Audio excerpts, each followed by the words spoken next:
Coming up this morning on Mornings in the Lab with Keith and friends, reinventing yourself, the journey to a brand new you, plus guest Dr. Raymond Abdulrahman joining us this morning. Mornings in the Lab with Keith and friends, the only morning show for men. Hey boys, get up, don't hit the snooze button.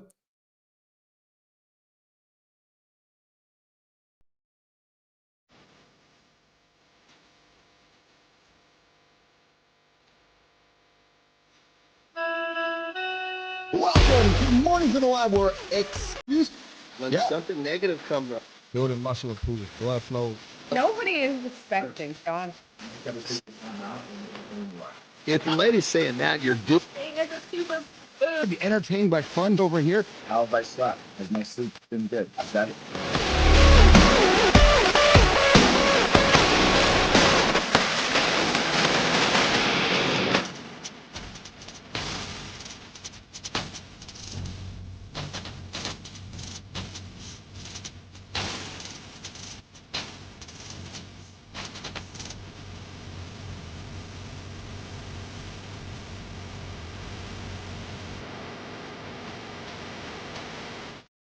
There we go, you guys. What's going on? Hey, it's the morning. It's the Friday Loop. We're getting after it this morning, guys. Reinventing yourself, the journey to a brand new you this morning on Mornings in the Lab with Keith and friends. What's going on, Shinku? Good morning. I'm your host. I'm Keith Phillips over there. You got John Anderson lifting up some big things, putting him down, aging into his best version of himself.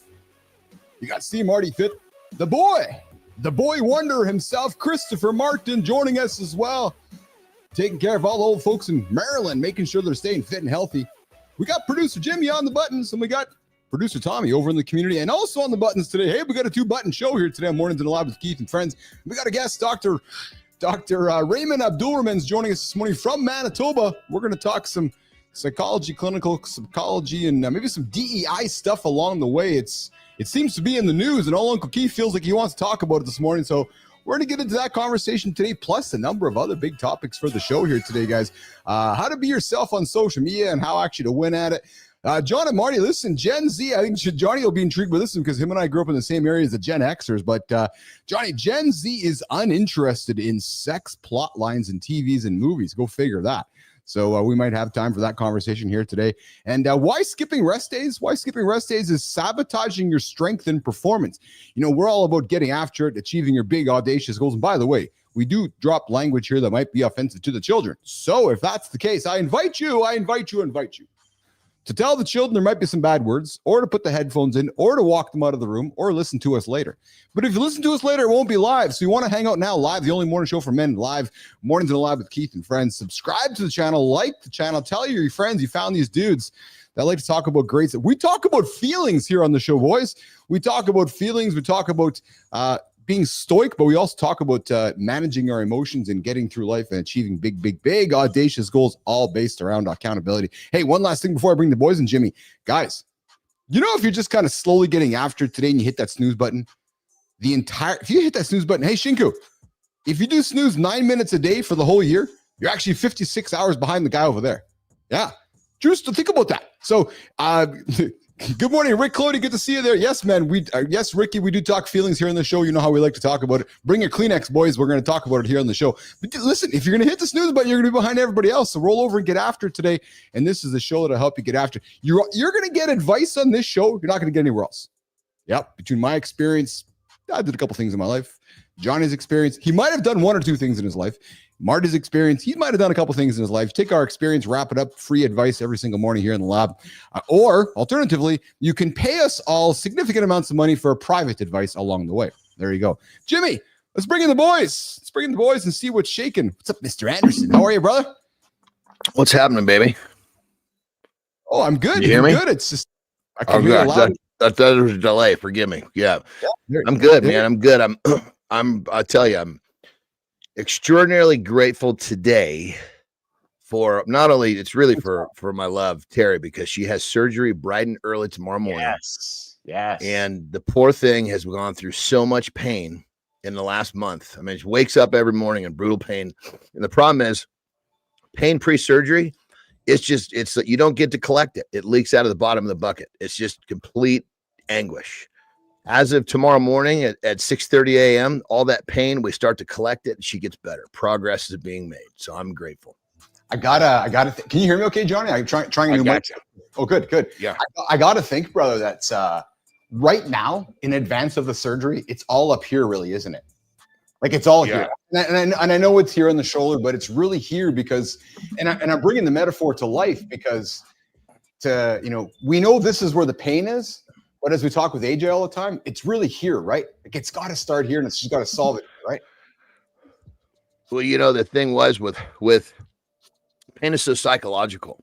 That's what I mean. Yeah. Because, to kind of go further what you're saying, because prior to her having a surgery date, the pain was basically felt worse to her because there was no end. Yes. As soon as there was, okay, here's the surgery date. Now it's like there's a plan of execution and things mentally started tightening up for her. And granted, I don't believe the pain was any less. It was just easier for her to cope with the pain. Yeah, but you're right though, right? It's like that's Johnny, I would equate it to, hey, my greatest thing I like to do, which is running, right? So I had my 45-minute run this morning. I broke it up into a 10, a 30, and a 5, right? Because in my mind, well, hey, I can easily get through that. But what I was doing during my 30, Johnny, as I do these intervals, right? 3 minutes, 5 minutes, 3 minutes. And while I'm doing it, as I see it's tricking my mind into knowing what's going to come at the end. It's like Terry knows surgery coming. It's telling her mind that the end of the story is on its way. Like it's just around the corner, Terry. You just got to find your way to get there. And the end of the story is going to be here before you know it. Before she has that surgery, she's looking at this book wondering when's the story going to end, right? It's like getting onto a run. It's like me getting onto a run and you saying, "Hey, Keith, start running." And I'm like, well, fuck, when do I end? Like, God, don't worry about it, just run.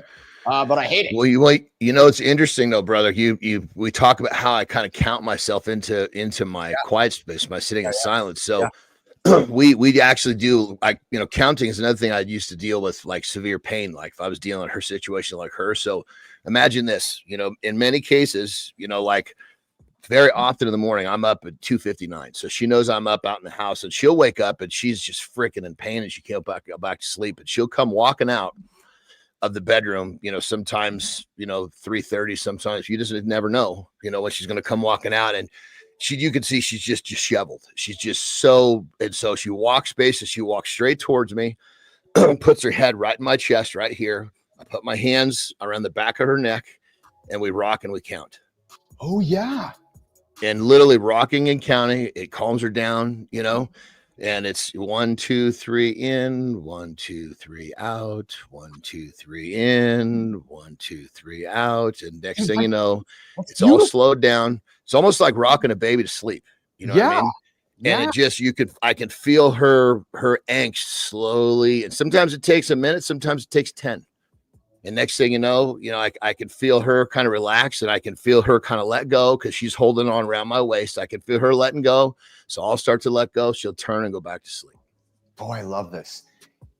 Johnny, this, that's intimacy at its finest right there. Yeah. Because she just needs someone that she's like. No, but I'm suspecting, sorry to interrupt you. I'm suspecting. Please.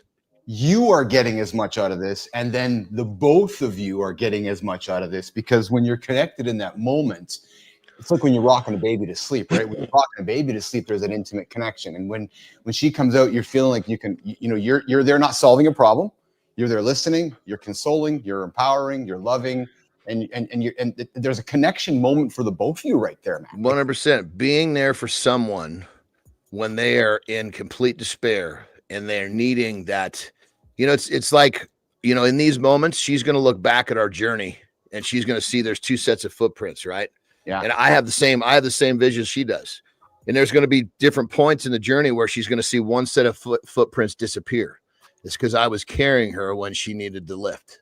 You know what's awesome about this too, pal? Is that this story, and Jimmy, I'm glad we're recording this, man, because this story is the opposite story that people tell themselves when they're on their deathbed. Oh, I went to too many meetings at work. Or, oh man, I spent too much time in the corporate boardroom, right? Which is, no. I remember that time when my husband was walking me in and holding me tight. Yeah. Oh, were you a baby? No, I was 40 something, 50 years. We were connecting as 2 human beings. Like that's very special, man. Those are moments you can't script that shit, frankly. Yeah, it's pretty you know, the connection is so mutual and it's so deep, and it's like her, you know, her connection is knowing that I'm there when she's at, you know, at that standing on the edge, and my connection is knowing that I can be there for her when so it's a coming. We're both benefiting, just like you're saying, but it's like the true yin and yang meeting in that moment, you know. This conversation, lose you, brother? No, I'm still here. We're still here. Yeah. So okay, you froze, but I can hear you. There we go. So so tomorrow's a big day. What time surgery tomorrow for Tara? We're all going to be thinking about it. What time's it at? 7 a.m. I believe is when we're leaving at 6. We're supposed to be there at 7. Yeah, but we're making sure that we're getting there plenty early. So it's, you know, then obviously once you check in, who knows when the thing's going to kick off. You know what I mean? Yeah. We got Rick Clody coming in and saying, yeah, you're right, Rick. Intimacy at its finest. You're so right. Because, you know, Johnny, in those moments when you and Terry are connected like that, and Rick, I think you can appreciate this too, nothing in the world matters, eh? Nothing. Like, actually no problem out there that's bigger than what's happening to the two of you guys at that moment. Yeah.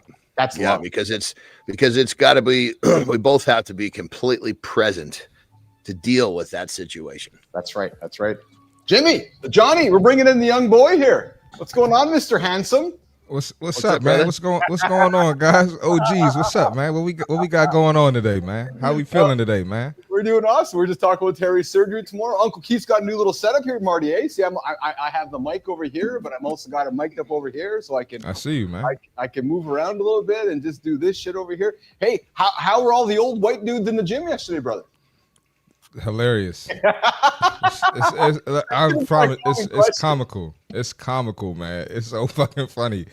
And you, man, I'm gonna take a video today. I'm gonna take a video for you today, man. I'm gonna try to sneak one in, man. Yeah, please do. That's funny. It's hilarious, man. Hey, so I have something fun I want to throw on the table here for a quick second. And I was waiting for you to come on the stage for this one, Marty. But so Gen Z is over sex in the movies, and somewhere along the way, Hollywood did not get the memo. And I'm looking to my boy Johnny. You said over, like over it? Yeah, done with it. Yeah, and like don't care. Yeah. I got the answer to this one, brother. Jesus Christ! I'll wait to hear what you got to say, but I got this one pegged. Well, because you and I grew up, Johnny, in the Gen X era with MTV, and we know how we grew up, and we know all the shit that we saw. Rick Clody, you know what I'm talking about. Sex was everywhere. It was absolutely everywhere, right? And I know it's had a massive effect on my life. But for decades, boys, Hollywood has shoved sex and romance into every storyline like it's the only way that humans connect. But Gen Z, they're not buying it. A UCLA study found nearly half of young people think sex in TV and movies is unnecessary.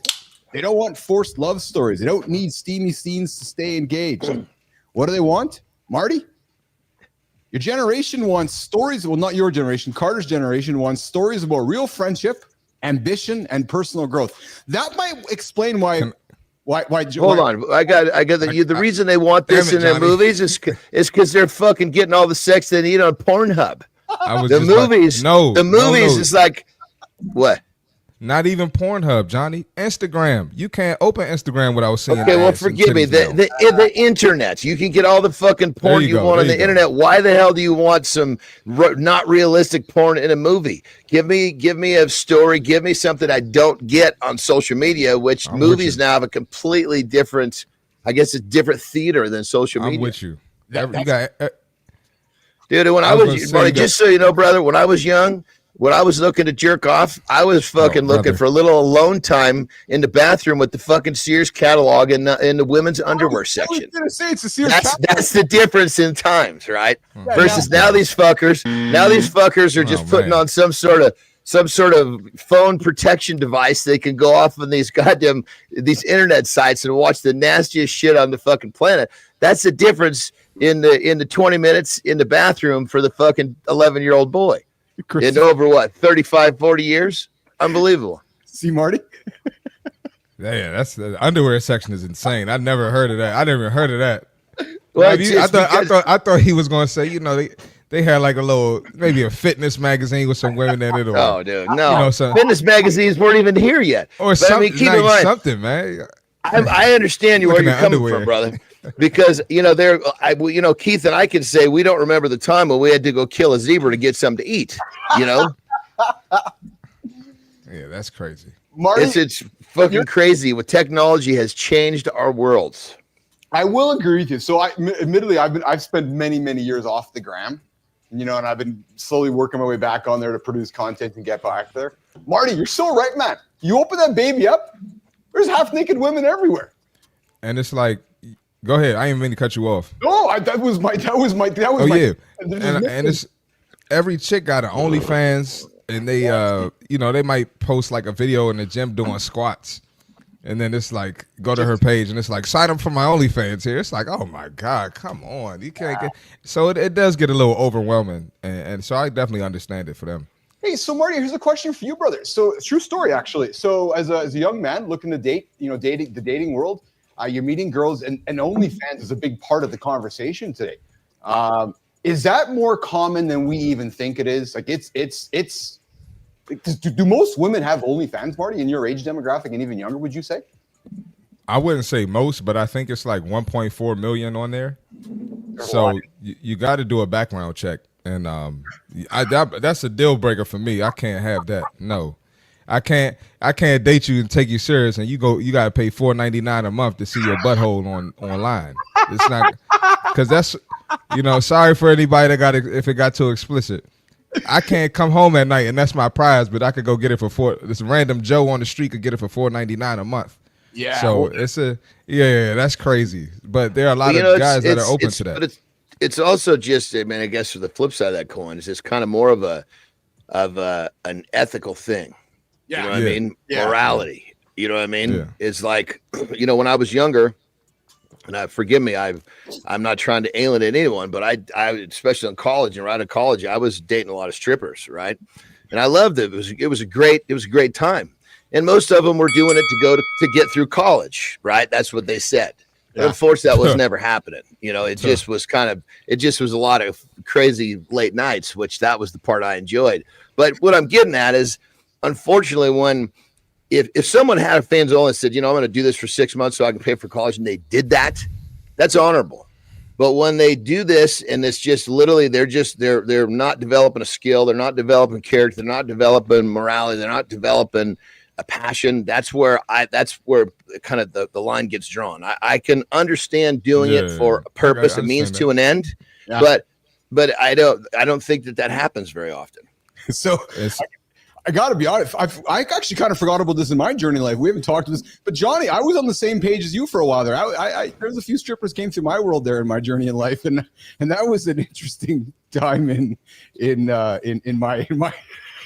Oh, dude, I had listen to this, right? So I was frequenting the good ones, the good strip clubs. I liked the nicer ones, enough, right? So I ended up going to another city, meeting this chick. Right. And she was a stripper. So she comes, stays with me for the weekend. She says, oh, I'm going to go work at the Gold Club. I'm like, I don't think you want to go work there, because, when they're good, they can bounce around to these different clubs, Yeah. And I said, look, enter at your own risk. Of course, she goes in there fucking saying who she's came to visit, and fucking a bunch of them popped up. Well, you're third in line. Of course, that didn't go over very well, Oh man! All right, boys. Well, I'm going to come back to this because I haven't even finished it because Hollywood keeps serving romance. Gen Z's not interested. We're going to come back to that. But here's what we're going to do, boys. We're going to do the accountability check-in. We're going to come back with our guest, Dr. Raymond Abdulrahman, and then we're going to keep the show rocking and rolling. And Shinku, any man that pays for OnlyFans subscriptions is the problem. I would even wonder this: any man that pays for porn on the internet has failed the internet. Yeah. True story. I'm just thinking that's what it is. All right, boys, let's keep it rolling here. We got the guests coming up here. But before we do that, let's do the accountability. Accountability check-in. Listen, what if your biggest win is now your biggest anchor? Think about it. The deal, that promotion, that moment you crushed it. Listen, it might be the thing keeping you stuck because those past successes, they feel comfortable. It convinces you that what worked well worked again. But here's the reality, it won't, because it got you here, but it's not going to get you to the next step. You know that extra gear you hear people talking about, like the Kobe's, the LeBrons, the Keiths, the Martys, the Johns? There is an extra gear. But you got to know when it's time to stop celebrating what worked and start building what's next. If you spend too much time celebrating yesterday, you're not going to spend much time celebrating, preparing for tomorrow. When you're in rest and recovery phase, what you're actually doing is you're not celebrating what you've already accomplished. Nah, you take 5 seconds to do that. You take the rest of those 55 seconds in that minute to start preparing for what's coming next. That's how you win. That's how you move forward. So listen, you check your scoreboard. If your biggest win was years ago, you're coasting. Yeah. Oh, I can relate to that one. Why do you think I'm so fucking driven to do this right now every single day? My last big win was a long time ago. Yeah, I win every single day trying to do this. You got to question your playbook. Now, would you build what you succeeded at yesterday the same way today? Audit your circle. Listen, if you're the smartest guy in the room, you got to find a new room. Hear me clearly, boys. If you're the smartest guy in the room, go find a new room. There's no curiosity in the room. Nothing in that room is going to get you better. You think I'm the smartest guy around John and Marty? Well, fuck yeah, of course I am. All kidding aside, I learn something every single day from these two boys. Oh, baby, absolutely I do. And here's the thing, guys. Do something that scares you. Playing it safe is a safe, slow death. I invite you, take some bigger risks. Reinvention, it's not about forgetting the past. No, celebrate the past. Think about the past. But listen, it's about refusing to live in it. When you live in the past, you have no time for the future. There's your accountability check-in this morning on Mornings in the Lab with Keith and friends. You're getting after it, Chinku. I see you. There's no growth if you're the smartest one in the room. It's true, man. There's absolutely no room for growth if you're the smartest guy in the room. You might as well leave. You might as well go and dig yourself a hole in the ground because there's no room left for curiosity. All right, let's keep it rolling here. Jim, before we bring up our I'm moving some notes around here, Jim. As you know how the stuff works here on the show here. We're gonna bring up, there's Marty there, and I am going to I'm gonna bring this up here too. So Jimmy, let's do this here. So Marty, Jimmy, oh, my words are all messed up. Listen, today's guest, boys, is a powerhouse in the world of psychology, leadership, and inclusion. And no, we don't have AJ Zeglin here. He's on Tuesdays and Thursdays. Dr. Raymond Abdulrahman is a clinical psychologist. Boys, I got him from Manitoba. He's just down the road. He's a speaker. He's a consultant who helps leaders and organizations navigate diversity, unconscious bias, and power dynamics. But behind the workplace, his work shines a light on the unseen struggles that men face, from internalized pressure to cultural expectations that keep them from seeking help. Dr. Abdulrahman, welcome to Mornings in the Lab with Keith and friends. How are you, my friend? I'm doing pretty good. Thanks for having me. Oh, we got you. Awesome. We're glad to have you here. Yes, we have a Canadian on the show, and yes, Shinku Psychology is a favorite of mine as well. Doctor. What's going on, Doctor? How you doing? How are you, Doc? Hey, forgive me, brother. I forgot. I got to flip the switch, turn the ventilation system on, or we're going to have a fire alarm here in just a sec. Give me 30 seconds. Why don't you do that, Johnny? So, Doc, you're joining us from Manitoba today. I am. That's right. Yes, and so am I. I'm just up the road for you. So I got to ask you, man, I know you were like, what's the show all about, what we're talking about? And Marty, and I'm like, hey, just go check the show. So I don't think you knew what you're getting yourself into this morning. Am I correct? I did take a quick few peeks here and there. Yeah, and you're like, what the is this I'm getting myself into? So, Doctor, we have a question we'd like to ask every single guest. I'm going to throw it to my boy, Christopher Martin here. We got a question for every single morning guest that we'd like to ask. And we're going to put you on the spot. It might be the most stressful question you have today. And Marty, you would agree, probably the most stressful question the guys are going to be asked all year, right? And you know what? I've only been allowed to ask this question one time since I've been on this show. Exactly. So this is how special this is. This is like Marty's thing. This is so get ready. Marty does this the best. Yeah. So come on. I didn't know. Here we go. I didn't know John would be back from setting up. It's like he was a 3-point specialist. He drains it from the outside. So here comes the question, baby. Okay.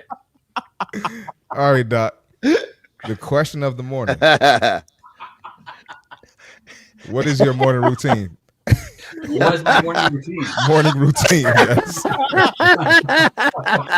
He's just like, you can see the air coming out of his screen there. He's like, that's it. I'm a fucking. Where's the fucking question? Where's the question? Yeah. He's like, I studied school. I'm a fucking doctor. I'm a psychologist. And all you're asking me is, what's my morning routine? He's like, this is not a shot from the outside. What's going on, man? Well, my morning routine is pretty simple. I wake up, I take my morning bathroom break. Yeah. I make sure I check the news. Yes. You know, and then I make sure I take care of my kiddo. I get breakfast ready, and then we're out the door. Simple morning routine. So we ask and we have fun with the doctor because, the principles of this show is, we believe, myself, Marty, and Johnny, that success ultimately begins in the morning, which ultimately begins the night before. Getting to bed early, getting your sleep ready, getting your nutrition ready, getting your clothes ready so you can train properly. And we every single guest we have at this time, we like to ask this question because again, our belief is it's the most important way to start your day, and it's a great way to learn from others how they start theirs. Yeah. And as a doctor who practices psychology and clinical psychology, has this morning routine always been part of your journey, Doc, or did you have to figure it out along the way? More important than maybe the morning routine is more of a metaphor of how you choose to live your life. Yeah. Right? Yeah. I was going to say, forgive me for jumping in, but I just was thinking to myself, guys, we haven't had that many people on here. We've asked that question with this many years of schooling. Yes. The way that he's had to live his life to get where he is, and he had to develop that lifestyle a long time ago to get through all that schooling just so he could exist here. Yeah. So, to a certain extent, some of this stuff is probably like, subconscious just action. It's just it's his state of mind. This is how he is. He's just a successful dude. He's got it already programmed in him. That's right. So Dr. Raymond, play on that. Has it really been a big part of your life like that? Well, like I said, to me, it's more about the planning, right? I always say, you can't have emotional regulation without cognitive organization. Like if you don't know where you're going, if you can't be organized in your head, then you'll be emotionally dysregulated. And a lot of the times where people get really frustrated and nervous about where they're going, and part of it is because they don't have a plan. And I think the plan is a critical thing about how to do that. So it doesn't matter what you do in the morning, so long as your vision ahead in life is planned. And that could begin at the beginning of the week, in the beginning of your morning, at the beginning of your year. And that's been an integral part of my life. That's a cultural part of my life, right? Like I grew up with that from day one. So I think that's probably the metaphor you're probably looking for. Who taught you that, doctor? Was it your parents? Yes, that's exactly what I was saying. This is amazing shit, brother. This is just you. Yeah. Hold on 1 second. Can you say that phrase one more time? In order to have emotional regulation, you need cognitive organization. I got you. All right. Yeah, I mean, you got to have a plan to know, if you don't know where things are headed. I mean, whether I'm talking to executives or students, if you have not planned out where you're going, you're going to be emotionally dysregulated. Things that come your way that surprise you, that catch you off guard, you're going to freak out. And that's not going to allow you to meet your behavioral goals. So in order to have a path, you got to know where you're headed. So is this something that your parents taught you? Did you discover it in your own journey? Was it friends? Was it through university, high school, as a young man? You talked culturally, where did you lean into recognizing that for you to be successful and have the career you've had and the family you've had, it actually starts with patterns and a plan, doctor? Well, I mean, maybe the language that I used to describe it came through my time and experience working as a psychologist. Yeah. But the principles of it have always been there in family and community, right? Yeah. So those are things I think people, I mean, if we look at the world today and how people tend to look at people who come from my background, it's generally a very negative point of view. And yet we don't recognize the wisdom that comes from different communities around the world. So like I said, it's my parents who taught me this. I mean, we came here as immigrants, and there's this thing called the immigrant effect, right? Apparently it lasts 3 generations, this need to survive and to kind of get through the world. That's there. But, culture and our upbringing was always about being organized about where you're going. And if you're not organized, you don't have a plan, you'll fall apart. And you learn that the hard way because sometimes you don't listen to your parents, right? You don't do what they say and you're like, oh, I guess they were right. They came with some experience. I kind of see where they were coming from. Then you put your own take on it, right? You take it, you apply your own experience, you put your own spin on it, and then you get to where you got to go. Yeah. Hey, you're hanging with Keith, John, Marty, and our guest, Dr. Raymond Abdulrahman, this morning on Mornings Alive with Keith and Friends. The only morning show to men get their ass out of bed and not hit the snooze button. Hey, Dr. Raymond, did you know that if we hit the snooze button every single day for a year, we're 55 hours behind the guy that doesn't? 55 hours. So if I hit my snooze button every single day for 9 minutes, by the time the year goes by and you don't, you're 55 hours ahead of me in life. Think about that for a second. Yeah, true story. Anyways, listen, let's get after it. Let's, Doctor, do you have time to stick around for the next segment here for about 12 minutes, talk about diversity? Yeah? Sure. Yeah, absolutely. Let's do this. Let's get to the C Marty Fit Tip, and then we'll come back. I want to talk some diversity and equity. It's in the news, and I want to get a sense of how that's affecting doctors' world. But Marty, let's get after the Fit Tip, brother. Yes, sir. Get off the screen, Keith. That's the boys handling the buttons. Jimmy? Jimmy, get it together, man. Come on, Jimmy. I'm going to take a piss. Yeah, do it. All right. We got one more on the screen. All right, cool. We're good. All right, man. I'm going to be honest. I don't have a fit tip today. I've been getting my ass kicked this week. It's been a long week. You see my hair sticking up. And I'm just being transparent with y'all. But what I can say is that's not going to stop the grind. No matter what type of week I have, no matter what happens, I'm still going to put myself first, and I'm still going to prioritize my health. So if you're having a week like myself, I'm not having like a bad week or anything like that, but it's just been a long week. And like I said earlier, it's been kicking my ass. So if you're having a week like myself, right, if you had a couple workouts interrupted, if you had a couple late nights, not much sleep this week, honestly. I even had to finish my day early yesterday just because I got, I was tired. I had to get some rest. But I'm going to keep pushing. So I have to make up a workout this weekend, which normally I don't work out on Saturdays, but I have to make up a workout on Saturday. And that can be an option as well. But I want to work out for my longevity.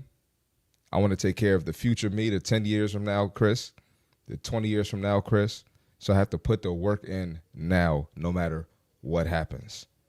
Ups and downs is going to be part of the process, but you got to stay fit so you can stay legit. That's the fitness tip for today.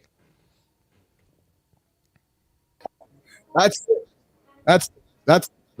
this year. Jimmy, Yes, sir. wrong here. Got the wrong. Your mic acting up, Keith. Yeah, Jimmy got the wrong. All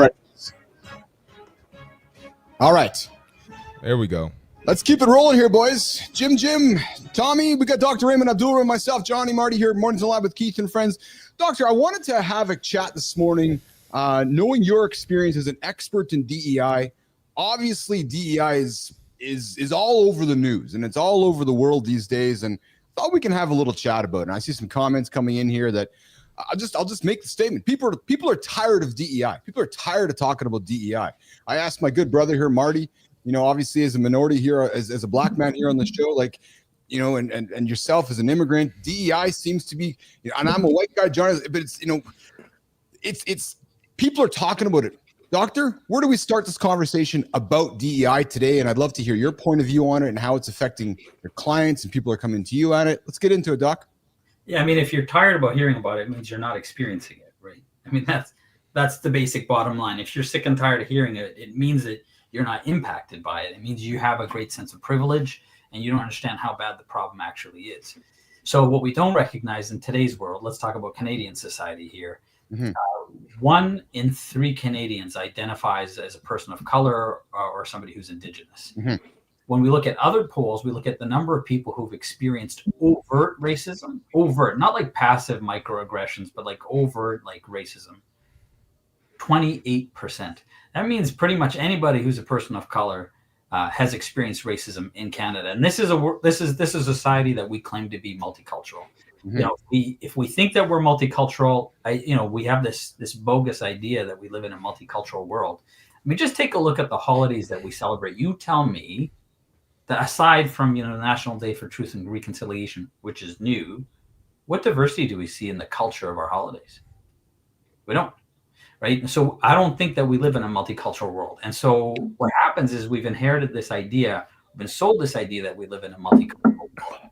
But when in fact, everybody in our country, in our society, who is a person of color has experienced racism. What does that say? We know this impacts job performance. We know this impacts the ability to get jobs. We know actually the pay gap, and we often are talking about the gender pay gap. What we don't recognize is the pay gap between white people and people of color is far greater than that between men and women. So we got a big issue.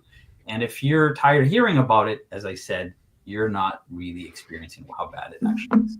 So, Dr. Raymond, one of the things that I'm proud of on this show, and one of the things that I'm proud of as a human, is I consider myself the conduit of conversation. I love having conversation. I love discourse, and I'm a big fan of being curious.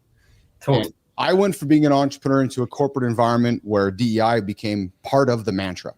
And I know that I'm looking at some of the comments here and some of the feedback I get from people is that some of the concerns with this idea of DEI, and Marty and I talked about it a couple of days ago, Dr. Raymond, is that when we talk DEI, we lead with skin color and race or gender, then we get skill set, which and in many ways it happened a couple weeks ago when the administration changed in the States, which was one of the folks from the previous communication director got up there and they showed a video and they introduced themselves as, I'm a black human who's gay, and now I'm the communication director of the White House. And the new person came up there and said, yeah, I'm the communications director of the White House. It doesn't matter what my sex is or what my gender is. And I think that's part of the problem that people are maybe tired of, is that why do we always have to lead with, the idea of what my sex is, what my gender is. As a result, I'm now valid for this role instead of I'm the best damn human. Like I asked Marty to join my show because he was the greatest dude at showing up. I didn't care what skin color was. I didn't care. I didn't care about any of that. Yeah. Now, in the same breath, Dr. Raymond, I know that this show needs to be inclusive of our audience. And my audience is white men, Indian men, black men. So there's an intentionality around life as well that we need to, when we're creating a business, that we need to be intentional with our customers. There's a difference there. Am I not right, Dr. Raymond? Well, let's break it down. And bear with me here because I'm going to go on a bit of a diet. Yeah. Ready? Here we go. Deep breath. All right. So, I mean, the issue here is that we think you're talking about the concept of meritocracy. Yes. You know, that it's about merit. And yeah, I agree. Merit's critically important. But what happens, right? If you haven't checked it out, I encourage you to check out a tool on my website, testbias.com. Sure. And really helps us recognize the biases that we carry. And so as much as we think that we're aiming for meritocracy, the truth is that many of us carry biases that prefer whiteness, and we tend to see across the board, you know, whether you're racialized or not, we find that people tend to think that people who are white are local and therefore entitled to more, you know, opportunities, and people who are people of color are foreign. So yes, the idea seems to make sense. Perhaps in the future. And subconscious too, right? Sorry to interrupt, but you're right, subconsciously, because I can see that happening, right? Where our eyes are seeing a white person or our eyes are seeing a black person, or in our country, an indigenous person. Yeah. We don't even know it, but we're actually making a subconscious judgment is what you're saying. You know, it's crazy. I've never, ever, these thoughts have never crossed my mind before. Yeah. Like this is completely news to me. What's that? The idea of perception of people, and are you from here? Are you from there? It's like I was raised that people are people, and you know it's you know, look into their eyes, not at the color of their skin. You are correct, and so I think that leads us to talk about what racism looks like now. And I think in our heads we think about racism. You know, we have these old visions of burning crosses on people's lawns, and we don't recognize the burning cross is now not on people's lawns, but it's in our mind, and people of color too. You know, so my research finds that actually the people who are perpetuating racism are also people of color. Now, the reasons for that might vary, right? Many times people are perpetuating racism in order to keep themselves safe. You know, people code switch all the time. I got a new book called Developing Anti-Racist Cultural Competence. It's not a huge book. It's a good toilet read. Might get you a little bit constipated, but you know, it's a quick read, and it's something that gives you a lot of information of how this works. But the idea here is that we have inherited these beliefs because the culture around us sets up certain expectations of who we expect to be normal, you know, who we think has Canadian or American values, and then we push back.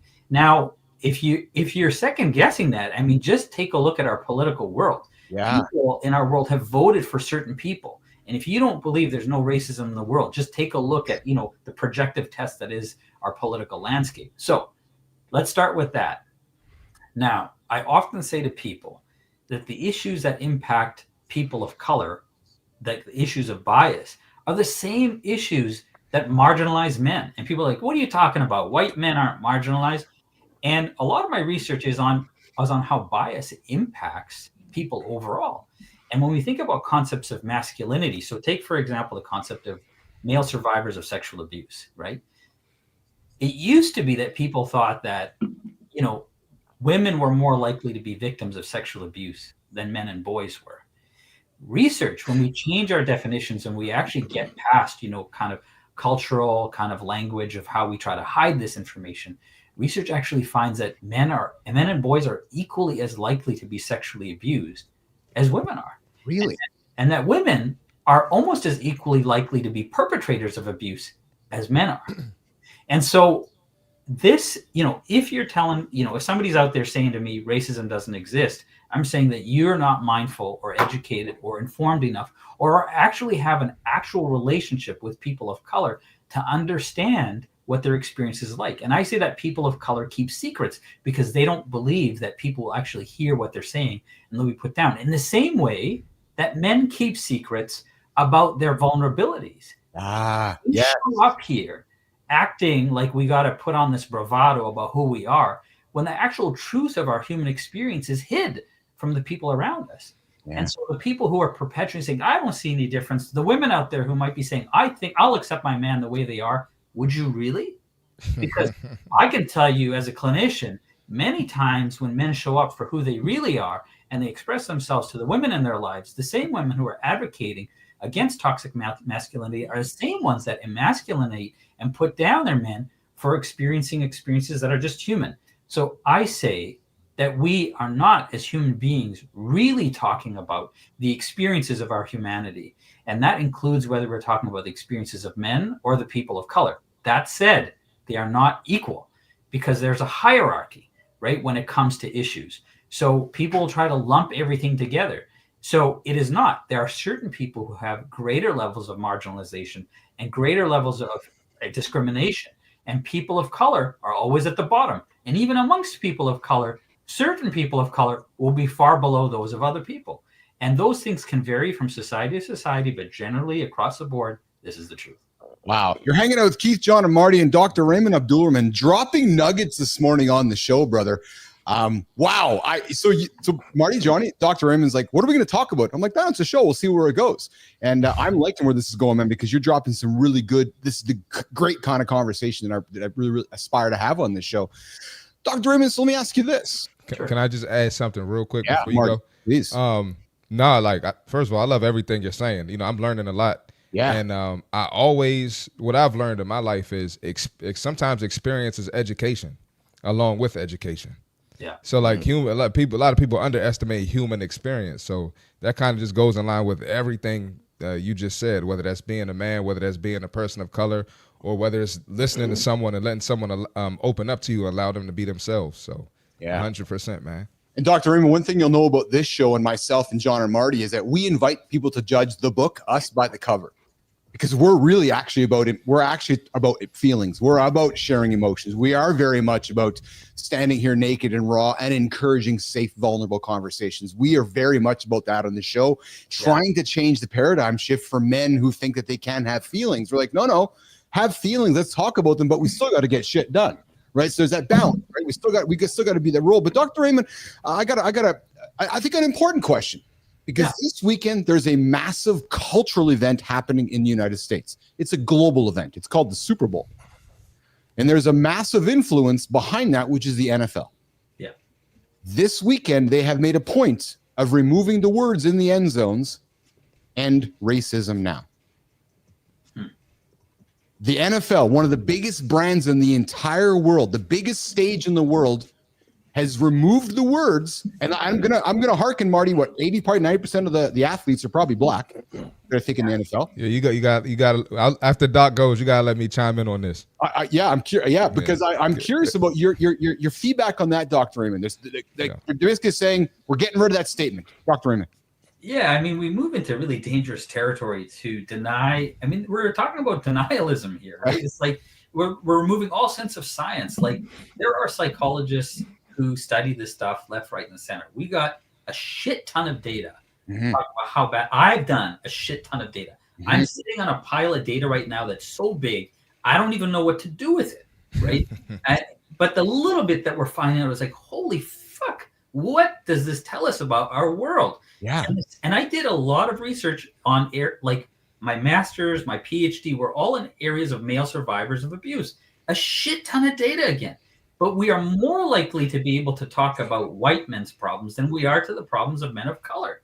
And that says something. But irregardless, we're in a serious form of denialism that if we move away from a sense of science, we are living in a dangerous world.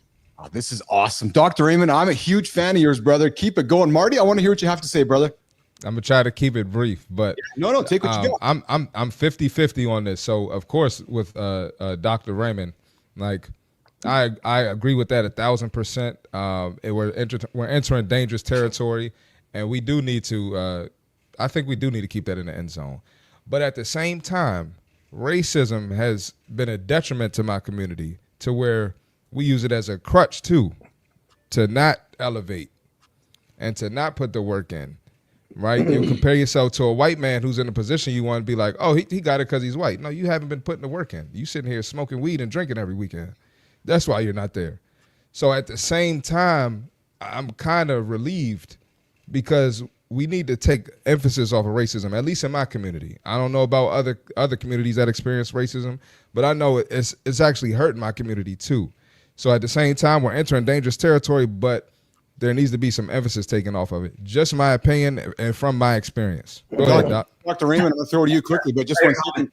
But Dr. Raymond, I think we experience the same thing here in Canada with the Indigenous population, don't we, Dr. Raymond, where the similar things that Marty would say, some of the folks in Canada might say about the Indigenous population here. Well, we think that, right? Yeah, yes, thank you. Yes. So, I mean, let's remove any layers of racism, race, ethnicity, and culture. Let's remove all of those. Yeah. At the end of the day, we are all human beings, right? And we're going to have human beings who are going to look for crutches. We're going to have human beings with personalities that are difficult. We'll have human beings who are active and engaged and human beings who are lazy. This is going to happen. And look, it doesn't matter whether we have, like, the words end racism now don't necessarily mean that that's an automatic crutch. It's going to, you could not have that. You'll have black people who don't know how to do the work. We're going to use another crutch. Look, this is not about that. And the truth is we also have to recognize like the generational impacts of racism. And so if somebody, let's say Black, Indigenous, is facing challenges, we can't automatically assume to them that, you know, hey, you're doing this because you're lazy, not because of racism. They may be lazy, but we have to understand that there are impacts of generational abuse on the personalities of people, right? It's like saying to a white guy, "You're a dick," you know, and you're just using your abuse as a child to be a dick. It's like, well, no, wait a second. There was a clear psychological consequence of that abuse that led to a sense of protection, that led to a personality, that led certain men to be defensive.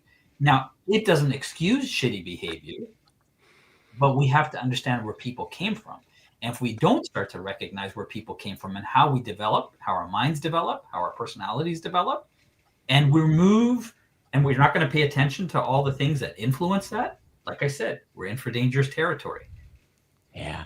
You're here with Keith Billis, John Anderson, C. Marty Fit, and Dr. Raymond Abdulrahman. We're going to wrap up the conversation. Clearly, we could go a long time with this one, which I love, and I would love to have you back. Dr. Raymond, you've been hanging out with 20, almost 30 minutes. I want to wrap up with you, my friend. How can folks find you? How can folks connect with you? I'm getting a lot of comments in here in the feed here. I can tell folks are really taking a lot of interest in what you're having to say.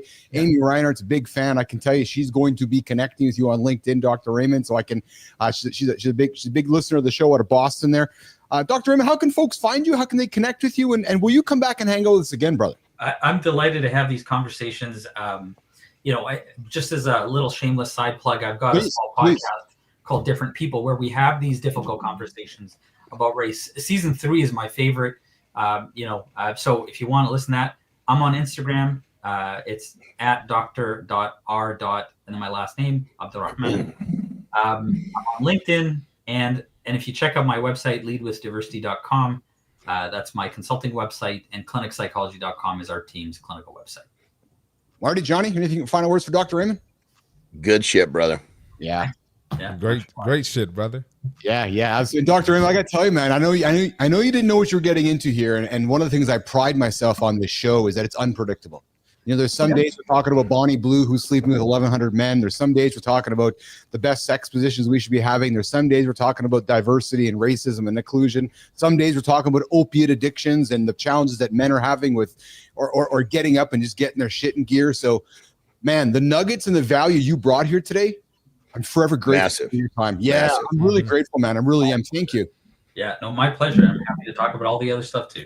Awesome. All right, Dr. Raymond's going to get out of here. We're going to have him back, my friend. I can tell he's going to be a favorite of the lab. And I'm going to wait till he comes back a second time before I give him the GOAT label. That's what I'm going to do here. So let's do this. So let's go to the lifestyle tip and let's come back with let's come back and keep. Come on, man.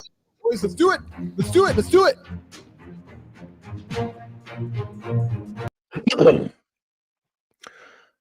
I was scared to death. I was scared of what people were thinking about me. I was worried about, was I wearing the right clothes? I was worried about, did I say the right things? I was worried about everything that other people might say or think. And it literally put me in my own prison. I was an extremely unhappy human being. Thank God, somewhere in my early 20s, I realized I had worried myself so sick. I'd had enough. I didn't care. And because I got to that point, I took that step and I started to do what I wanted to do without worrying about what everybody was thinking. And it was complete freedom. And it was shortly after that moment that I realized that nobody was watching me anyway. Nobody was really giving a shit what I was doing. It was all in my mind. Then I went a little further to realize that the most narcissistic thing that I could do was to believe that everybody was worried about me. So remember, you know, if it comes down to just taking that leap of faith and just doing what you want to do to see what type of reaction that you get from people, you're going to realize nobody gives a shit. And you're going to basically break down your own prison walls. And you're going to start to live a life that's going to be much more fulfilling. You know, I was a fat little boy with a whopping learning disability. So I always say, look, if I can do it, I promise you, you can too. Might have been one of the most liberating decisions I ever made in my life. Check it out. Rock and roll. Oh, yeah. Good stuff from Johnny here this morning on the Lifestyle Tip. Johnny Anderson dropping nuggets every day. Boys, that was a good conversation with Dr. Raymond. Let's keep it going for a couple seconds here before I want to go back to our Hollywood Gen Z discussion. Marty, how do we close out that with Dr. Raymond? Any closing comments from you? I love what you had to say because I hear your perspective on the 50-50 thing. And what I like about it is that what I like about this conversation is that there's no end to it. And it's just, and as long as I'm just hopeful that we as humans can keep talking about it. Does that make sense, Marty? Yeah, definitely, man. It needs to be talked about. Yeah, people need to be heard. You know, there was a couple things I agree with most of what he was saying. A couple things I disagree with. Yeah, but you know, we're short on time. Yeah, but it was a great conversation. He opened my perspective. I'm sure he opened y'all two perspective 100%. As well. Yeah, absolutely. So, but I'm kind of like Johnny though. You know, I kind of grew up with, you know, just people are people. You know, like I said, my stepmom is white. You know, and she treated me like her son my whole life. I met her when I was 5. So I kind of just grew up like that. And when I would go visit my dad, I had my white friends there. When I'm with my mom, I got my black friends. And I didn't really see the racism until I started going to white schools. Yeah. I was like, oh shit, what the fuck? So, but it still didn't like change my perspective of any other race. But I just, you know, just something you kind of dealt with, but it is what it is. Well, yeah, and the thing about it is it's a hard topic because you got two sides to play. Yes. But one of the things that it's just a concept, and it can be applied to this, it can be applied to so many other things in life, is that, you know, where we put our attention is what we're going to get more of. So with racism, which side of the fence are you putting your attention to? Are you putting your attention like, I wrestled with a guy named Shelton Benjamin, right? The guy was just hell yeah, I know who that is. yeah, stud, Yeah. NC2A champion for wrestling. I mean, just a fucking unit, right? Equally looked as good as I did, you know, but he fucking guy worked out rarely, eating fucking Kit Kats. I'm chewing on hard-boiled eggs, drinking fucking protein shakes. He sat right across from me on a tour bus. He's eating fucking Kit Kats all the time. And I'm sitting there going, God damn it, Sheldon, you son of a bitch, you know, and he's peeling back that Kit Kat and he's, you know what? Because 2 generations back, or maybe 3, his great grandfather was a slave, right? And so he's like, you know what? I thank my ancestors. They gave me this great life. He put his attention on the right side of the fence. He could have been playing the other side. He could have been playing the other side of the race card, but he looked at it from the standpoint of, look at the blessing that this gave me. So he's a very unique situation, right? You know, he's like, I've been genetically engineered. Yes, I can do this. That's crazy. But anyway, point of being is that it really comes down to a lot of issues in life. Which side of the fence are we putting our attention to? You know, Well, because we put our attention to the wrong side, and that the wrong side can grow, and we really want the wrong side to kind of dissipate because we're putting our attention to the positive side and we're taking the positives and not the negatives. we have Shinku coming in here, Marty, and I'm intrigued because, you know, your comments, you know, somewhat similar, but Shinku says, you know, same with me. I grew up in the 90s and racism was rarely a topic. My friends are all races. I never saw skin color. Now, some would say if you don't see skin color, then that's a microaggression because there are problems with skin color. And damned if you do or damned if you don't, man. Yeah. Thank you, Marty. No, it's exactly what I'm saying. What are you going to do? You can find an issue if you look for one. Well, so I said that on purpose because even something that Marty, I really enjoyed the content you dropped on the socials yesterday around. You had a little rant on the folks that are going to beat up on the president for one thing or for the other thing, and it's like you damned if you do, damned if you don't, right? Yeah. So, and no safe space. Yeah. So and again, that's why I believe, anyways, at least Uncle Keith believes that's the point of the show. Let's talk about it, right? There's not a right or wrong answer here. There's not a right. You know, I really respectful and enjoyed all the things Dr. Raymond had to say, and I'm really curious about all the data and all the surveys and all the information he's gathered. But then to hear you talk about, Marty, you know, you being raised in white families and with white kids and not seeing color, I'm like, well, dude, but you're the black guy. But I didn't see any color, Keith, because then the other folks are going, well, dude, but you're hurting us who are not seeing those type of things, right? And like you said, you're damned if you do, damned if you don't. Yep. Yeah. Exactly. Right? I look at it like this too. You know, either looking for a reason to be held back or you're looking for a reason to overcome. So yes, I'm trying to overcome that shit. So I ain't got. Yeah. I ain't Are got you time looking to for a reason? Shit. You're looking for a reason to do or a reason not to do. That's what I would say. Listen, if you think about going to the gym, you're going to find reasons to go to the gym. Yeah. You think about not going to the gym, you're going to find the reasons not to go to the gym. It's people don't understand you become what you think about, but you got to think about the right shit. Yeah. Well, and Amy pops in here, which is DEI isn't just about race or gender. And Amy, you're right. You know, in many ways, DEI is also about where people are working, right? There's been a big push in the last couple of years, Marty. We talked many times about remote work, right? Where you got to come to the office. Marty. And I'm glad Amy said that because it turned into race. Yes, like you're right. Over the past week or two, and it's not just race and it's not just gender. It's a whole. It's a lot of things. But you know, people are so sensitive about race, which goes back to my point that you think it's all about you and it's not. So let me stop before I go off. Yeah, no, I mean, it's so true. It's so true. I mean, like in my lifestyle tip, you know, when people think that everybody it's about them, that is like the most narcissistic thought that you can have. You have people say, "Oh, he's a narcissist because he's doing what he wants to do and he's outside the box." No, you're a narcissist because you're fucking stuck inside the box, worried that everybody's looking at you. Yeah, we had a guest on the show a few weeks back who's in this space as well, and she wrote a great post about DEI and what it really is and what it needs to be. And I think what and I'll be honest, I'll be really frank. So when I was working in the corporate world of ICUC, when we had to be a part of DEI, Marty and Johnny, it felt to me like it was like this idea of checking the box. Okay, we got to make sure you have that person there and have that person there. But from my mindset, the culture of our company was inclusive. it was diverse. It was that way it was the culture of the business. It wasn't there because it was a have to check the box thing. It was a hold on a second. That's the most talented human being. They happen to live over there. They happen to be a person of color, but they're really good.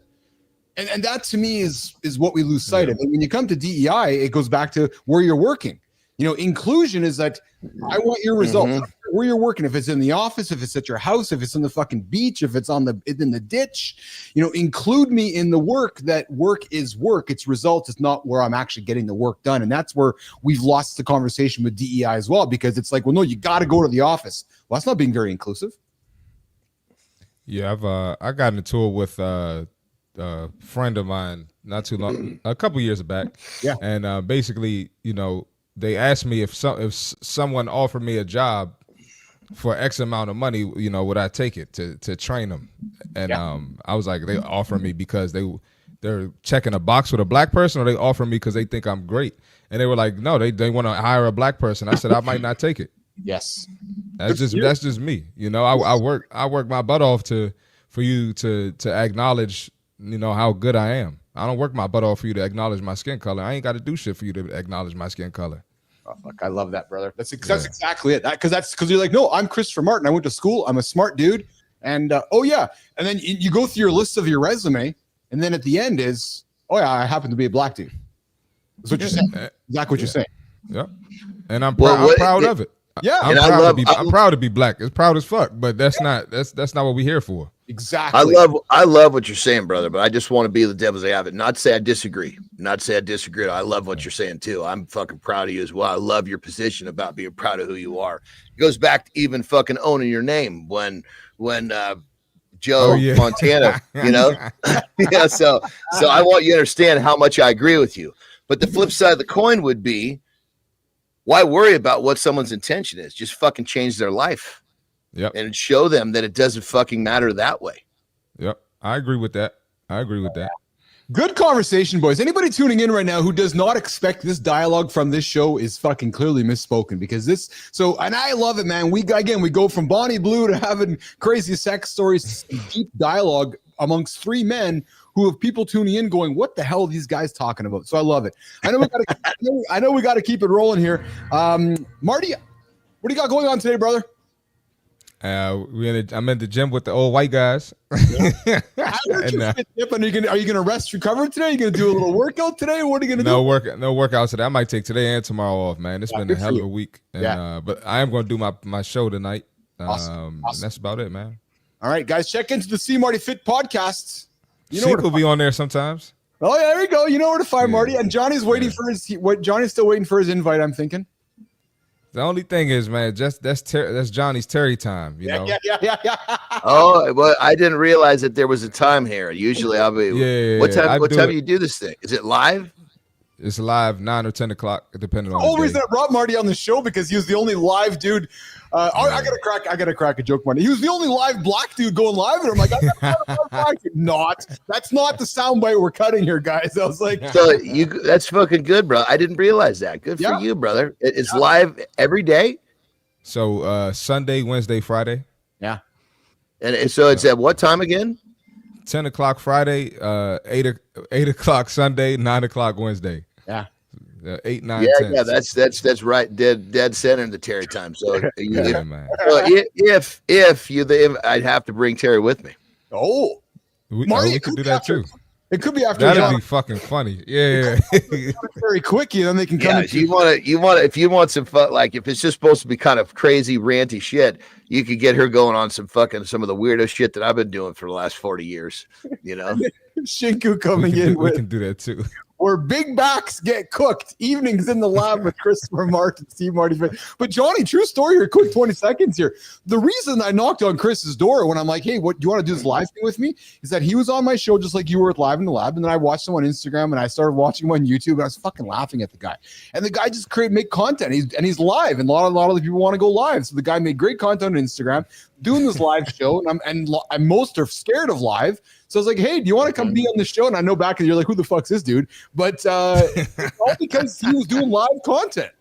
It's exactly good for you, brother. And I'll be totally honest. There's a little piece of me that feels bad that I didn't know that you were doing that live. But I guess what that just displays is the focus that I have on my own progression.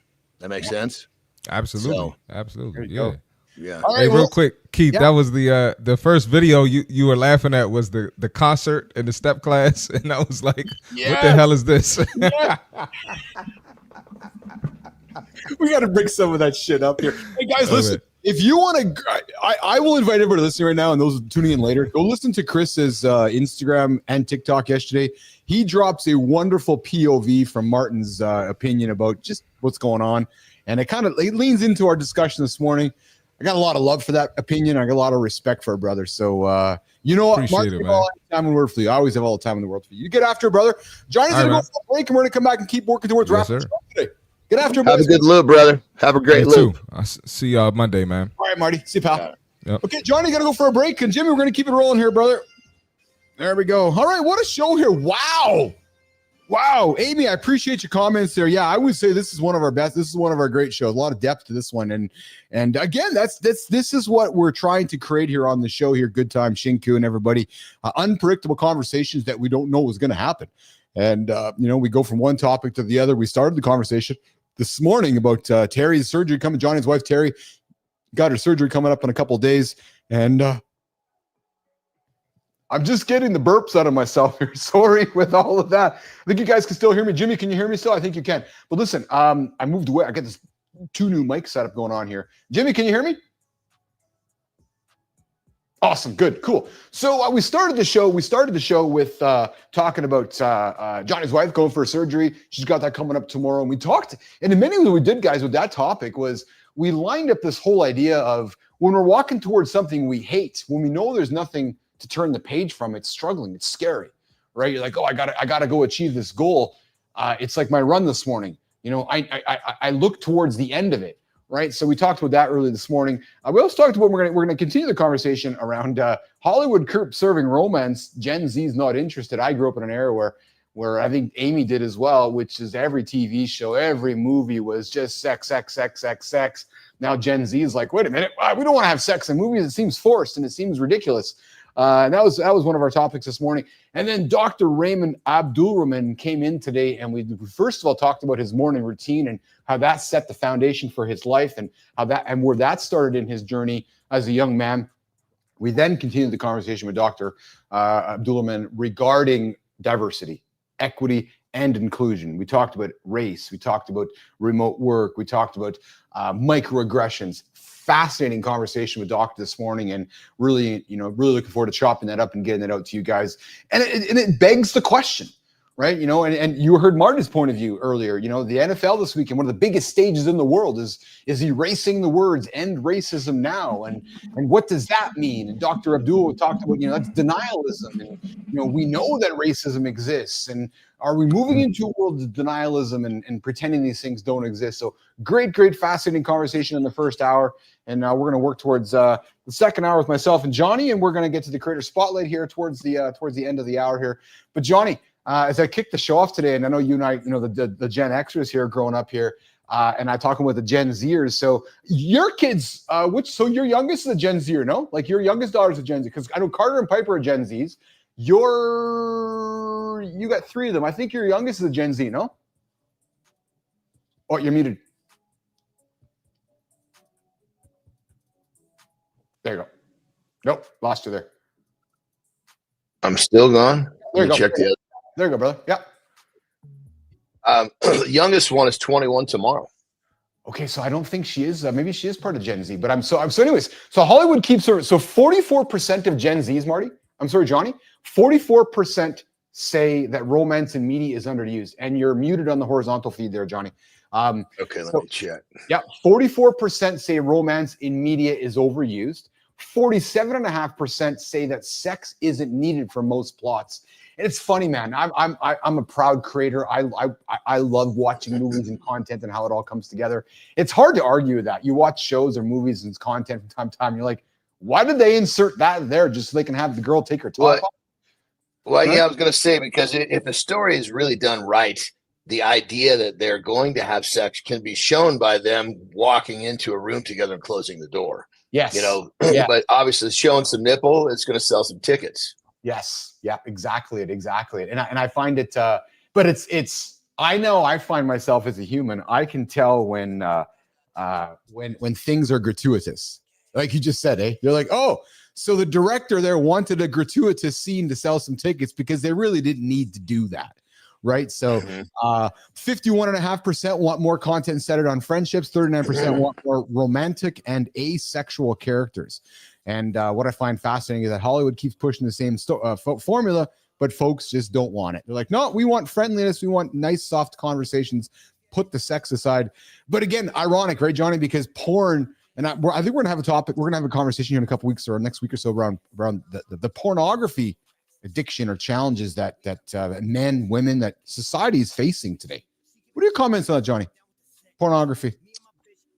You know, I think unfortunately it became I mean, goodness, if I was living these times, I would have been subject to it because I mean, if I was a kid right now, you know, yeah, because I was pushing the limits to try to learn more and see more about sex when it came to even, you know, finding a Hustler magazine and keeping it stashed in the woods, you know? So, but here's the thing. I think that by kids being able to see a lot of, you know, really sexual stuff it's misleading.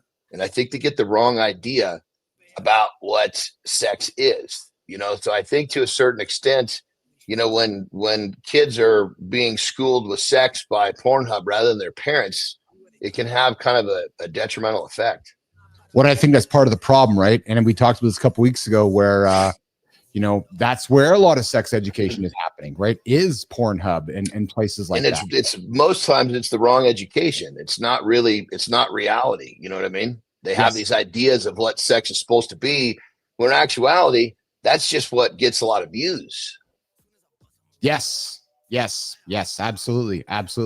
Hey, you said something a while back, which earlier in the hour, which is quite intriguing to me. Your 21, 22-year-old daughter comes to you and says, Dad, I want to set up an OnlyFans page. What's your reaction? I mean, my first thought would be, I want to know why. I'd say just, okay, I would definitely not like impact her explanation with a negative response. It would be neutral. I would want to truly know where it was coming from. And, you know, I would hear what she had to say. And then from there, we would, you know, I guess deal with my first honest thought would be, did I do something wrong? You know, did I not raise her in a way that made her feel like she could take a different path? Right. So I have two daughters. It's a fascinating one for me as well. Right. Like, is there a way to empower our girls to, like, that stuff's not going away? And you're not suggesting, you know, we all don't want our daughters spreading their legs and becoming, you know, porn stars or porn actresses. But is there a way for a female to go about it in a, like you said it, if your mission is to go and pay your college off, and to do that is taking sexy nudies of yourself in the bedroom, that's all you're going to do. And that's where it would be with my daughters. Like, hey, you know, I'm going to pay for your college. You know, if this is because, you know, you don't need to do this. It's just a monetary thing. You're not in a position where you need to do this. Why do you want to do this? Yes, would be my question. Because I believe I raised them with the idea, you know, that's, you know, like I spoke earlier in the show. Yes. I know what you mean. I know exactly what you mean. Yeah. And the question, and when our daughters come to us, just like we talked to Bonnie Blue, the question really comes back to us, right? Like us as a father. What have I done wrong? What could I have done differently? You know, what did I show her that makes her feel like she needs to do this, right? Yeah. I'm not judging anybody. This is just my set of values, my morals that I instilled in my children. I'm on the same page. I spent my time in the strip clubs growing up and wondering about the girl on the stage, who her dad was, right? And what that dad was thinking, or the Bonnie Blue thing, and wondering what dad's going through, right? Like, or of all those OnlyFans, like how many of the OnlyFans creators, their dads know that they're doing what they're doing? Probably not many is what I'm wondering, right? Adam comes in and says, I would disown my daughter. Right. Well, and then see, there's the flip side of that coin where there's the dad who, you know, never applied himself to life, and all he does is stare at the dollar bill, And now that his little girl's making some, he's pushing her to do it more because his values were never put into a position, properly from my opinion. Yeah, That and makes sense. So I'm sure I think there's both sides of this fence going on out there. Yeah, and then you got some of those greasy dads probably pimping out their kids by getting them onto the OnlyFans, and I'm cracking some jokes. No, but you know what I mean. But I guarantee that exists. Guarantee. I laugh because it's like holy shit, but I would be blown away if that's not happening. Like if Piper or Brooklyn came to me and said, and Amy's comes in here and says, I think you guys are onto something about fatherhood, daughters, values, not in a shaming way, but in a human way. Like if Piper or Brookie came to me and said, hey dad, I want to set up an OnlyFans page. Like the worst reaction I could have would be, no, you can't. That's the worst reaction. And not so much, no, you can't. It would be, and Adam, with all respect, brother, I love you for tuning in, but I couldn't even go at I would disown you because right off the bat, my relationship is done. I need to lean in and ask what you just said, but why? I'm curious. Yeah, why? It's a nice neutral response because you don't want to impact that response one way or the next. It might be, okay, kiddo, let's talk about it. And then, Johnny, is there a safe way to go about it? Where we've talked before about not agreeing to disagree, but agreeing to support. Because let's face it, right? They're adults at that stage, and you're like, okay, so if this is the choice you're going to make, I've decided that I'm unconditionally loving you. You're my daughter. I unconditionally love you, regardless if you're failing or succeeding, unconditionally. Yep. And if this is the choice you're ultimately going to be making, it's going to take a lot of fucking courage for me or you to say, okay, I'm going to support that. I don't agree with it, but I'm going to support it. Right? Getting that? Like that's a big one. 100%. I mean, because when it comes down at the end of the day, whatever choices my kids make, they're not getting disowned. Yeah. Yes. There's no way. There's no way. And keep in mind, I thank my blood dad because he basically pushed me away. He estranged me because I basically told him no for the first time. Right. So, but my point is that there's nothing that my kids can say now that that's happened. And I thank my blood dad for helping me see the other side of this equation. Yeah. There's nothing that my kids could say or do that would make me disown them. I might have to love them from a different vantage point. That makes sense? It does. Yeah. Unconditional love is a tough thing, isn't it? Fuck yes, it is. And I didn't know it. Like I said, I thank my blood dad. Because I didn't really understand unconditional love until he estranged me. Right. And at that point, I was like, I got a very different perspective on what unconditional love was, because there was a lot of conditions to my love, which I didn't know I was putting on love. Well, and that's not the way it should be. And I'll be vulnerable. Love you, mom and dad. Love you to pieces, mom and dad. But I felt growing up in many ways that there was conditions on love for me. Right. Which was, oh, Keith, your hair is too long. Oh, so it was this, if I wasn't confining to what I felt like, which was my parents' box, like I couldn't grow up and be a gas pump jockey because I didn't feel like they would love me, because that was not what I was not going to be, the doctor or the lawyer. So I got to be honest, man, it took me a long time to understand and recognize the idea of unconditional love, because I don't even know if I felt it myself from my own parents, frankly. Being really honest about it, right? Which is because I'm so with you there, brother. I'm so with you, because it's like we fear, like I feared, I want to do what I want to do, but am I still going to be loved? And that was a huge thing that I had. You know what I mean? And so like my mother, she didn't understand what I was doing for a long time, but even though she disagreed and was worried and blah, blah, blah, she loved me just the same. Yes. And so, but even the fact that I was getting it on one side and not the other, you have to really experience unconditional love, on a pretty, like, I don't know what you say. Like I needed to see it on both sides to understand it. I didn't get it on one side, so I didn't understand it. That makes sense. Well, if my mom unconditionally loves it and my dad doesn't, it's conditional. Well, then there must be other people that will do it the same way. Bingo. Yep. I think the frank reality is, Johnny, and I don't know if you've experienced it with your kids, and I don't even know if I've experienced it with my kids, is that no, I don't think I have. is that when your kids tell you something that you vehemently disagree with, and you have to find a way to look in the mirror and dig in for that unconditional love. Yeah. I mean, the thing that I kind of come down to with unconditional love is things may not be the way I want them to be, but it doesn't change the love that I have for the people that I love unconditionally. Yes. Adam's got a great comment here, Johnny. My mom would always say she would always love me, but she doesn't have to say always like me.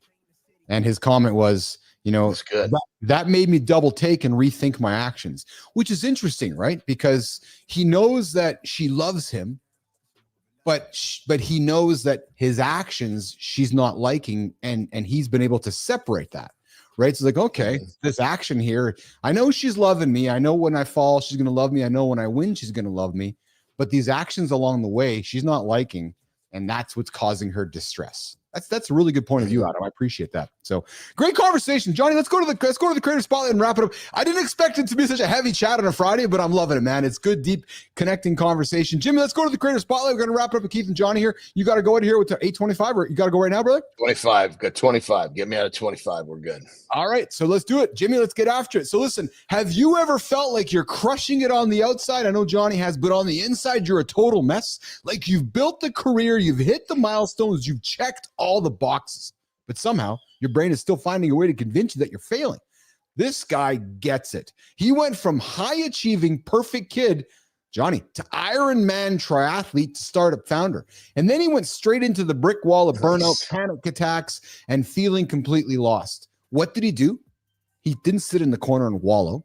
He didn't go in the corner and cry. He didn't sit back and bitch about, oh, the world's against me. Woe is me. Woe is me. Nah, none of that, Johnny. He spent 15 plus years figuring it out. Therapy, coaching, founding a mental health startup, training in somatic experiencing to understand how trauma shapes success. And now he's sharing it all with the world. Jimmy, let's get after it. Today, Mornings in the Lab is really excited to celebrate somebody on the Substack platform who's getting after it every single day after his journey. Jimmy, let's do it, my friend. Mornings in the Lab with Keith and Friends is excited to absolutely celebrate this morning in our creator spotlight. This guy, his name is Jimmy, Johnny, Marty, Patrick Murphy. Yes, this guy went from a high-achieving perfect kid to Ironman triathlete to startup founder. That's exactly what he did. He is all about his Substack, Relearn to Fly, is about exactly that, figuring out how to do life differently when the old ways. I like that. Relearn to Fly. That's a good one. I love it. So I saw this too, John. I know you're going to like, because that's why I'm glad you're here to stick around with this, because this guy is about how to figure out to do life differently when the old ways stop working. Right, John? We always say it. It's why do we got to keep going back to the, like, what got you here is not going to get you to the next level. It's a constant reset, right? And he talks about mental health meets real life, not just theory, but his own journey, mistakes, and lessons. No fluff, no cliches, just straight talk, useful tools, and a little humor. For high achievers who feel stuck, the people who look successful but don't feel it. If you've ever felt like you're failing at having it all, if you've ever thought, why am I still so anxious? If you ever want a different way to live, lead, and love, Patrick's writing isn't just worth reading. It's worth saving your sanity. Guys, I invite you, go check out Patrick Murphy on Substack. Your nervous system will thank you. He's all about a dude that has went through his journey in life, and he's resetting the next journey. And as you guys heard me say earlier, what got you here is probably not what's going to get you to the next step. So you got to pause, you got to reset, you got to analyze, and you got to find another gear. Patrick Murphy can help you do that. So Patrick, here's how it works, brother. We're celebrating you here this morning on Mornings in the Lab. And now what we want to do is we want to offer you a platform to celebrate somebody in your orbit, somebody who you think's doing great stuff, somebody who you think we need to shine a light on and bring him here into the lab and celebrate him as well. So Patrick Murphy, the invite is over to you, brother. Come join myself, John Anderson, and Christopher Martin for Mornings in the Lab with Keith and Friends. All right, buddy. That's it. I got you out of here. It's 8:25. You have yourself a great day. I know the next 24 hours are big for you and Tara. I'm excited about it. I'm thinking about it. And I know I owed you a text from yesterday. I forgot it. I got to send you a text regarding we're busy dudes. I get it, brother. I know. Totally I got you there. Say hi to Terry for me. You get after it. I'm going to wrap the show up with Jimmy, and we'll catch you over the weekend. Okay, brother? Have a good loop, brother. All right, pal. All right, John is going to get out of here. We're going to keep it rolling here. There's these sounds. Yes. Jimmy, Jimmy comes in and says, producer Jimmy comes in and says, I have a daughter. She was 9 this week. Happy birthday, little girl. And if that happens to me, he says, surely he would get a violent reaction. It's hard to argue with that. What you're wondering is, yeah, my daughter came home and said she's going to be an OnlyFans model. Like, what? Where did I go wrong? That's probably the first question we ask ourselves as a male or as a dad. Where did I go wrong? And then he says, but I think that's the wrong approach. But he's right. It's a normal reaction. But guys, you know, that initial reaction leads to unconditional love. So it's finding a way to project no conditions around that discussion. And Jimmy says, you know, that made me double take and rethink my actions. And it's true. It's true, right? So I got to think, Jimmy, got to think there's a lot of dads. Amy, thank you. I appreciate that. Major applause for the show. You know what we're trying to do here, girl. You know what we're trying to do here.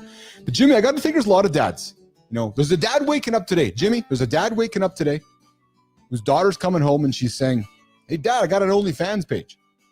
Or the daughter's saying, hey, Dad, Uncle Joe, he's subscribing to my OnlyFans page. You're like, oh, man, really? Or you're like, hey, Dad, yeah, Uncle Joe was at the family party last night and he's a subscriber to my OnlyFans. How do you react? Do you get mad? Do you get angry? Do you support? Do you reflect? Do you agree to disagree? What do you do? Amy, it's a great conversation. I think we got to keep having it here in the lab. How do you react, man? Because you I got 2 daughters. You don't push them away. What are you going to do? Push them away to the other man in their life that you don't know about? So we got to find a way to bring that unconditional aspect to it, right? So, and then of course we had a great conversation throughout the show here with Dr. Raymond Abdulrahman. Talked about diversity, equity, inclusion. Talked a little bit about sex too, guys. We did. We know we'd like to talk about here in the show. Gen Z has no interest in having sex in the movies or sex in the TV shows. No, that's just the Gen Xers, Amy. That's just the old 50-year-old dudes, Jimmy, that are like, yeah, we grew up having sex on television. Hey, listen. If you grew up with Baywatch, all you have to do is just hang on that. There you go.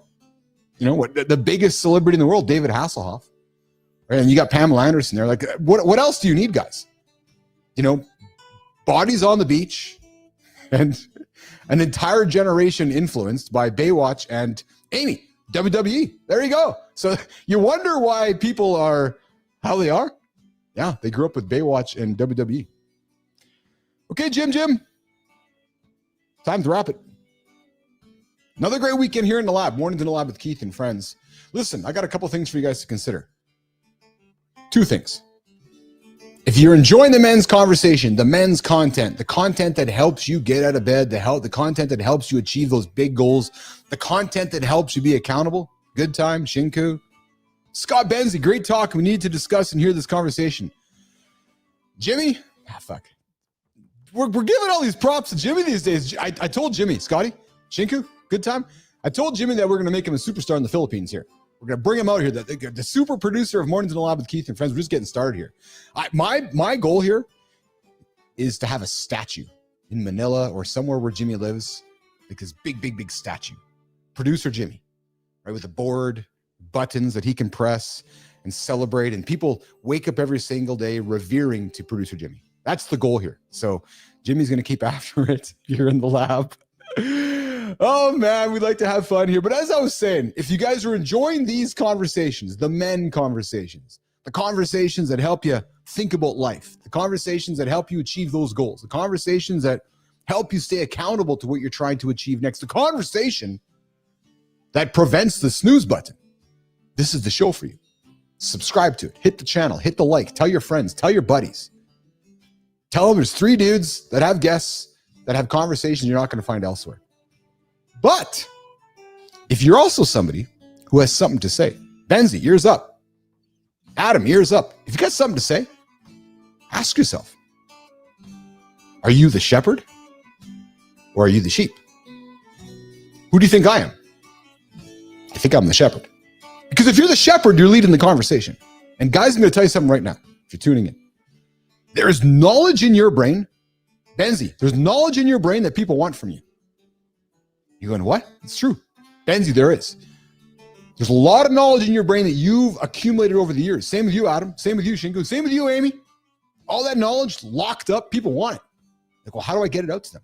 I'll tell you how you get it out to them. You start a morning conversation. I didn't say show. I said morning conversation. Yeah.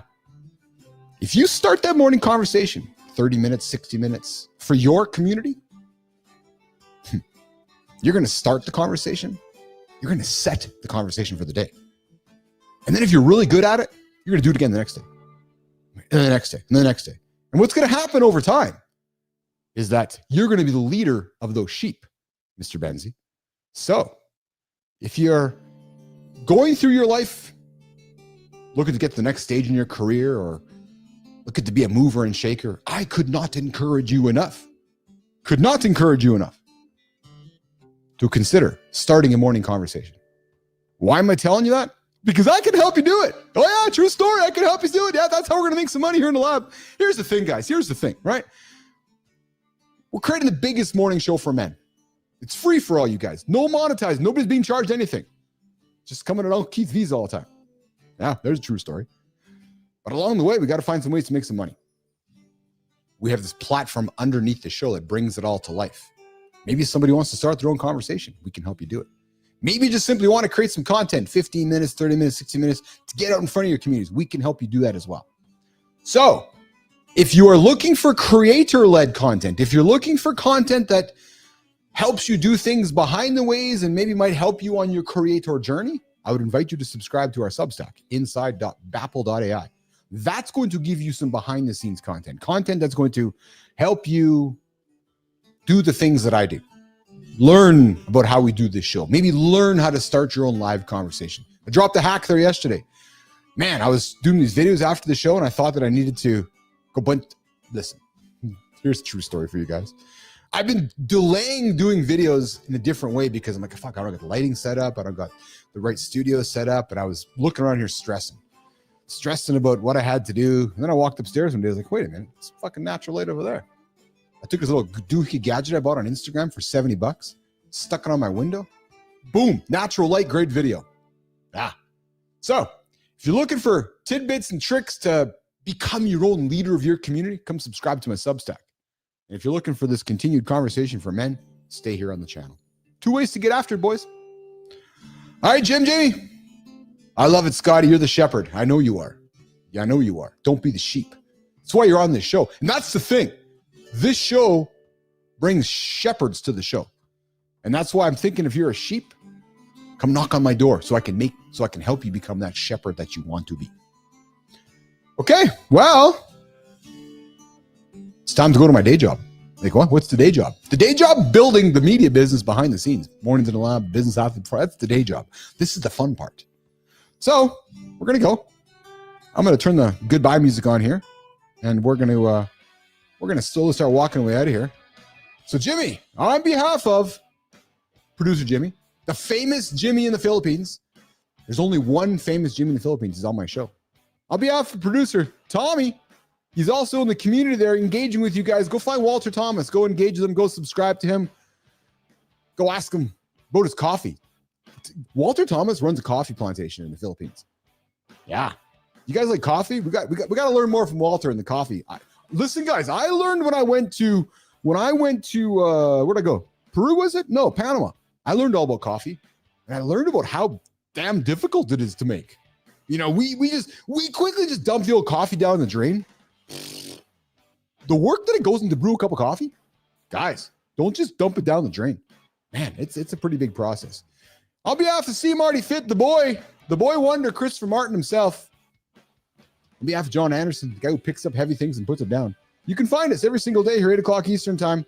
Mornings in the lab with Keith and friends. On behalf of me, Jimmy, Tommy, Dr. Abdulrahman, subscribe to the channel, you guys. We'll see you Monday, 8 o'clock Eastern time, right here. Jimmy, let's get out of here.